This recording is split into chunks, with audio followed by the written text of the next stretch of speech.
Shalom Bapak Ibu, sahabat Galilea yang diberkati oleh Tuhan Yesus. Apa kabar hari ini? Saya berdoa dan berharap Bapak Ibu semua dalam keadaan yang baik-baik saja. Amin. Apa yang kau pikirkan? Mari kita datang di hadirat Tuhan dengan hati yang bersuka cita dan mengucap syukur. Sebab kalau kita ada hari ini semua karena anugerah Tuhan. Amin. Mari kita berdoa. Bapa Surgawi, Allah, di dalam nama Yesus Kristus, kami datang di hadapan-Mu dengan ucapan syukur, hati yang bersuka cita, sebab Tuhan baik, sungguh baik, sangat baik dalam hidup kami. Telah menjaga dan menyertai sepanjang malam dalam istirahat tidur kami. Engkau telah membangunkan kami di hari ini. Ada umur panjang, ada kesehatan, kekuatan yang Engkau berikan bagi kami. Terlebih ada semangat untuk kami memasuki hari ini dengan segudang pekerjaan, aktivitas. Kami percaya bahwa Tuhan beri kami kekuatan dan perlindungan Tuhan sempurna atas kami. Sebelum kami masuki dunia kerja kami akan baca, dengar dan renungkan firman-Mu. Urapi kami, buka hati pikiran kami. Apa yang kami baca, kami dengar, kami renungkan, tidak untuk kami lupakan, tapi itu termaterai dalam hati kami, menjadi rema dalam hidup kami melangkah di hari ini. Urapi hamba-Mu yang tidak ada apa-apanya. Setiap kata kalimat yang keluar dari mulutku adalah kata kalimat penuh kuasa, penuh urapan, yang mendengar diberkati, berakar, bertumbuh, berbuah di dalam Engkau. Di dalam nama Tuhan Yesus, haleluya, amin. Bapak Ibu, ada sesuatu yang menarik jika kita perhatikan di dalam Yesaya 61. Kalau saudara baca mulai dari ayat 1 sampai 11, ini kabar selamat kepada Sion. Tapi ada hal yang menarik di ayat 6 bagian A. Di sana dikatakan begini, "Tetapi kamu akan disebut imam Tuhan dan akan dinamai pelayan Allah kita." Ini luar biasa Bapak Ibu. Kesempurnaan seseorang dalam pengetahuan tentang Alkitab atau ilmu teologi bukan suatu jaminan untuk masuk dalam panggilan ilahi. Mengapa? Sebab Tuhan tidak melihat seberapa hebat dan pintarnya seseorang, tetapi Dia mau berurusan dengan hati orang itu. Di 1 Samuel pasalnya yang ke-16 ayat 7 jelas, manusia melihat apa yang di depan mata, tetapi Tuhan melihat hati. Tuhan mencari hati orang yang bersedia dan rela untuk masuk dalam rencananya di akhir zaman ini, yaitu menegakkan kerajaannya di muka bumi ini. Sekalipun seseorang menghabiskan banyak waktu untuk mempelajari Alkitab, bila tanpa tujuan untuk mencari kehendaknya, maka dengar baik, sia-sialah semuanya itu. Sebab firman itu akhirnya hanya merupakan ilmu pengetahuan saja baginya. Mereka akan terus menanti dan menanti panggilan Tuhan. Namun mereka belum sadar bahwa sesungguhnya ia telah dipanggil Tuhan. Tuhan sendiri telah mengatakannya dan itu sudah cukup sebagai dasar pegangan yang kokoh. Dikatakan kamu akan disebut imam Tuhan dan akan dinamai pelayan Allah kita. Sudah tiba saatnya kita masuk dalam panggilan Tuhan. Amin. Di ayat 1 di Yesaya 61 di ayat 1 bagian B dikatakan begini, "Untuk menyampaikan kabar baik kepada orang-orang sengsara dan merawat orang-orang yang remuk hati, untuk memberitakan pembebasan kepada orang-orang tawanan dan kepada orang-orang yang terkurung kelepasan dari penjara." Nah, seperti telah dikatakan, karena kita disebut imam Tuhan dan dinamai pelayan Tuhan, maka dengar baik Bapak Ibu, kita sudah ditandai dengan benang kirmizi. Benang apa? Kirmizi. Jadi kita tidak dapat lari dari tujuan ilahi ini.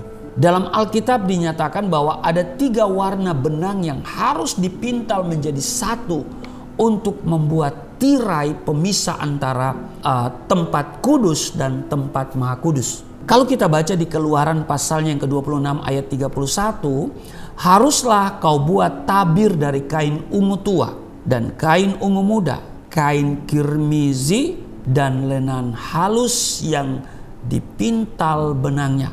Haruslah dibuat dengan ada kerupnya, buatan ahli tenun. Jadi warna biru berbicara tentang sifat kenabian Kristus. Warna biru itu biasanya dilambangkan dengan warna surgawi. Kalau tetangga kita kan warna hijau ya. Tapi kalau kita warna biru. Apa arti warna ungu?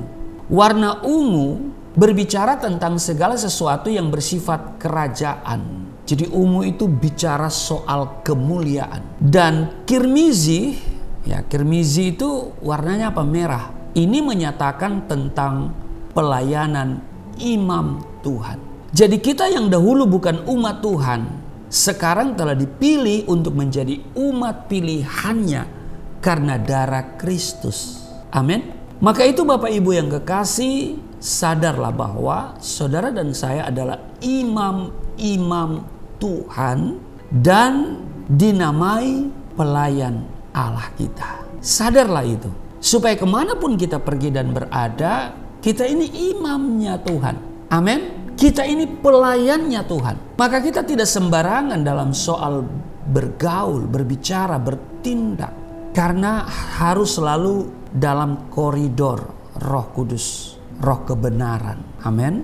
Mari kita sadari ini, bahwa saudara dan saya adalah imam-imam Tuhan. Disebut imam Tuhan dan akan dinamai pelayan Allah kita. Kita melayani Tuhan dengan profesi kita. Melayani dengan talenta, kemampuan yang ada pada kita. Amin.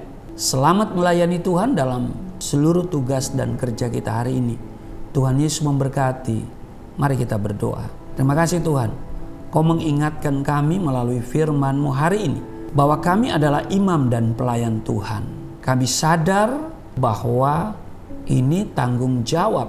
Dimanapun kami pergi berada, kami harus memuliakan Tuhan. Terima kasih untuk teguran Tuhan di hari ini. Dan terima kasih bahwa kami dinamai imam dan pelayan Tuhan. Kami telah diikatkan dengan kain, dengan benang kirmizi. Kami sudah ditandai dengan benang kirmizi. Jadi kami tidak dapat lari dari tujuan ilahi ini. Tolong kami supaya kami menyadari dan kami melakukan apa yang menjadi panggilan kami. Terpujilah Engkau, berkati seluruh sahabat Galilea dimanapun mereka berada dalam tugas kerja hari ini. Penyertaan, perlindungan Tuhan sempurna atas kami semua. Di dalam nama Tuhan Yesus, haleluya, amin.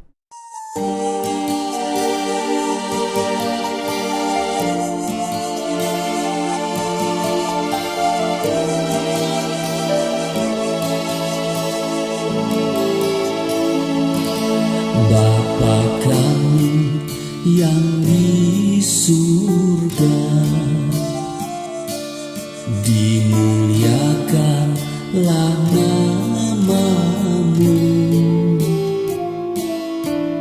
Datanglah kerajaan, jadilah kehendak-Mu di bumi seperti di surga.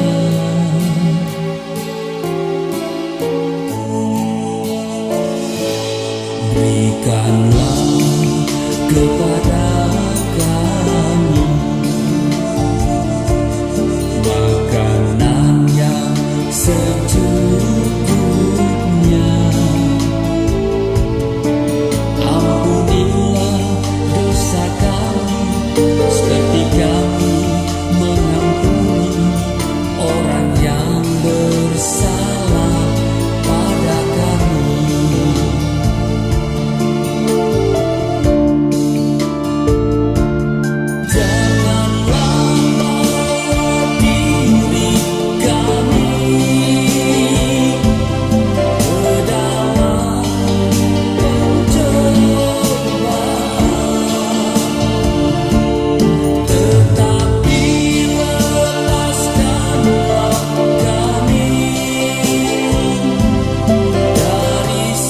segala yang jahat, sebab Engkau yang empunya kerajaan